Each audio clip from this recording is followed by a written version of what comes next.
Hello, bonjour. Today at Stuck at Home we are going to make homemade potato crisps, just like from the shop, just like from the packet. And the first thing, well, first of all I have to describe what I'm wearing as part of Shed Couture. This dress I would have bought at Scotty's Recycle maybe, I don't know, 20 years ago. It's the Italian designer Marni, and it has a very elegant V-neck at the back, and I'll come up closer and show you. It has a design on it that is kind of like, I don't know, aubergines.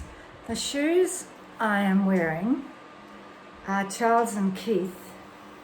I found them in Singapore airport and they were brown.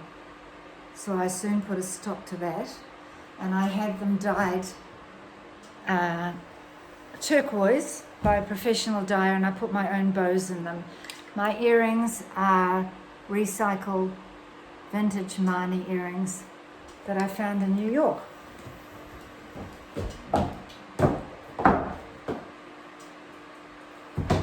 So, because I'm filming this in one take, and there are no close-ups, I have to sort of start in the middle and then go backwards.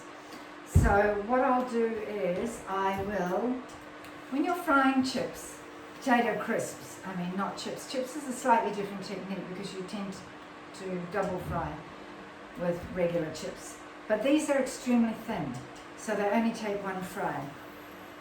So I'm going to get them going now so that they'll be cooked by the end of my demonstration. You use, where is it? I've used duck fat. You could use the best fat for frying chips in, or any deep fried food, is actually lard, which is pig fat. Pig fat does not smell, believe it or not. If you cook deep fried chips with lard, pork fat, comes from around the kidneys of the pig. It is the purest fat you can get, and your house won't smell at all. Another thing you could deep fry it in would be a vegetable oil. This is a rice bran oil I've got here. The first thing, right, so you slice the potatoes, you soak them in salted water for half an hour, and then you dry them really, really well. You've got your cooking thermometer here. I don't know if you can see it or not. This is a really good investment. They're not very expensive and they're really handy. So if you don't have one, don't worry. Just stick a chip in, and if it bubbles, then that's perfectly fine. So we want to get this up to about 180. I've got my friend's fabulous cooker here. See, I can tell that that's not hot enough because it hasn't bubbled fast enough. We're cooking these at a fast clip. So you put them in bit by bit. You don't put too many in. If you've got a big family to feed, then you will be doing it in batches. Duck oil is fantastic. Duck oil or goose fat is absolutely fantastic to cook in. Because the food, of course, the chips, the crisps take on the flavour of that duck fat.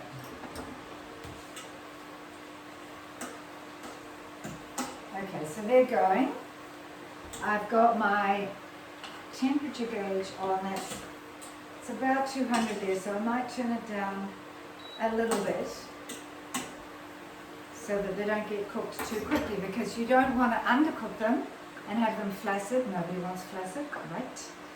You don't want to overcook them too fast, because then they'll go dark, golden coloured, but they'll still be slightly raw in the middle. So you've really got to keep an eye on it. This is not an opportunity to walk away and have a gin. Or maybe it is, because these are special times. So that's cooking away there. We will now go back to the very beginning. Agria potatoes. Those are the ones to get. They're slightly floury, kind of a mix. They're Dutch. They have become, in the last 10 years, very popular in New Zealand. They are kind of a creamy colour, and they also have a really delicious nutty taste.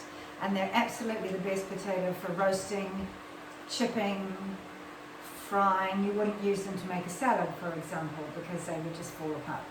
So, now you need to slice them really, really thinly. If you've got a magi mix, you can do it in that, on the thin slice.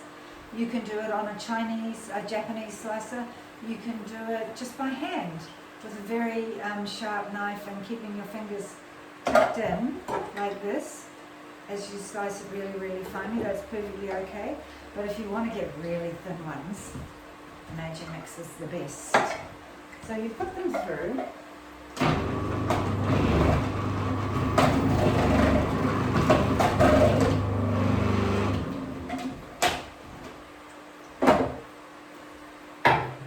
And you end up with all these gorgeous, really, really thin slices, which is what you want. You then soak those slices in water and salt. I'll put the recipe at the end of the demonstration, because by putting salt in it, you're helping to draw out whatever bit of water that might be left in the Agria. And the water, of course, helps remove the starch. So you want to get, this is the secret, apart from the cooking method. The secret to having crisps be really crisp is to have the potato with the least amount of water. So you get rid of everything that will stop it going crisp. Right, let's have a look at this. I might put that up. And, so I'll just show you.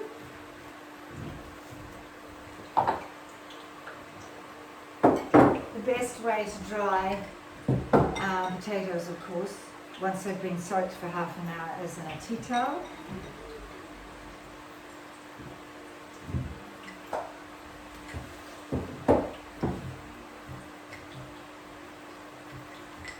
And make sure they're really dry. So you kind of, it's a bit boring, but you kind of have to put them on one by one, like that. And pat them down and make sure they're really, really, really dry. You can use other potatoes. You can use whatever potato you like, but Agrias are the best. It's coming along very beautifully and wonderfully. And the temperature's now at about 180, but if you haven't got a thermometer, don't worry, because you can see, it's quite obvious that it's bubbling away and doing what it's supposed to do. Now, really, the reason that Agria are good, there are two types of potatoes in life. One are flaky potatoes, of which Agria is one, floury, like fall apart when you cook them. And the other type of potato is a waxy potato, which is firm. It's harder to touch. You can tell by even touching a waxy potato. And those they're waxy because they're full of water. Agrias, or potatoes of that description, are dry and floury because they don't have as much water in them. Which is why when you're making, say, potato puree, that you have to add all that cream and you have to add all that butter. Not only because you don't want to lose your curves, but because it needs that moisture. And whereas a waxy one, like maybe a red Desiree, that's perfect for making a salad out of, because they're not going to fall apart. Right, so. Oh my gosh, they're all crispy. They're still blonde, they're not completely golden yet. Now, the most wonderful dips I thought of was one, you could use my tomato jam, the recipe of which I gave you in the last video demonstration, because tomato jam is very similar to ketchup. So that's a really good dip. Another really good dip is Kewpie's mayonnaise. Do you know about that? This is Japanese, and once you've discovered Kewpie's, you get addicted to it. The reason it's different from other mayonnaises is that they make it with vinegar rather than lemon juice. They also put in a little bit of dashi powder, and they put in a little bit of wasabi. And so it's just like the taste is so good. God. Absolutely divine. These are looking truly, truly fabulous.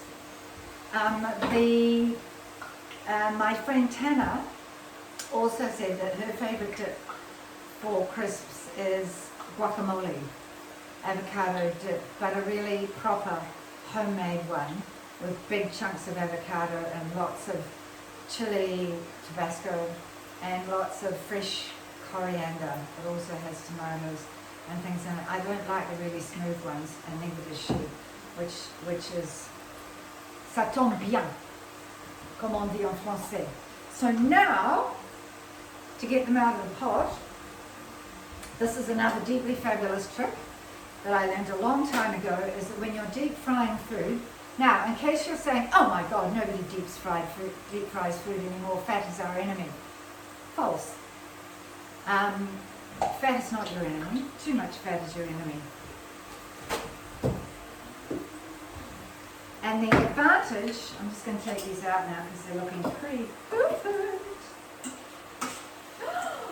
I can hear the crispiness coming. Ooh, so fabulous.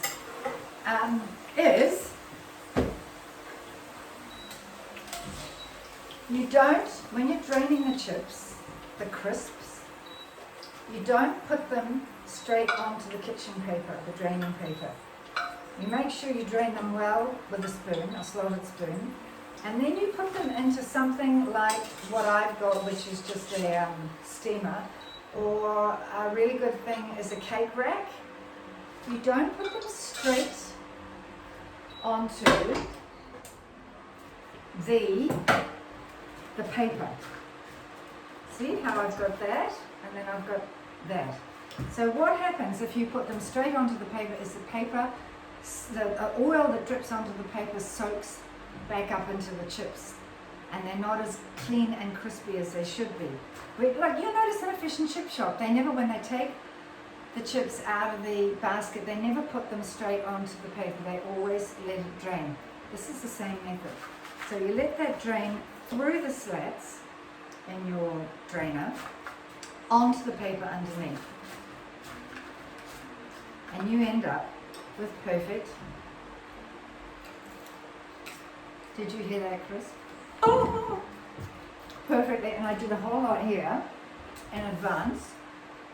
Because this is done in one take, I now have 37,000 bowls of homemade crisps all over my house, but I'm not sad. Oh, just one last thing. Really good with lots of pepper, like lots of pepper. The Belgians eat it with lots of pepper and mayonnaise, and lots of sea salt. Lots and lots and lots. But the really truly magical thing about it is that it's warm, and you never get to eat crisps in a packet that are warm. Thank you. Merci. Au revoir. Bon appétit et à la prochaine.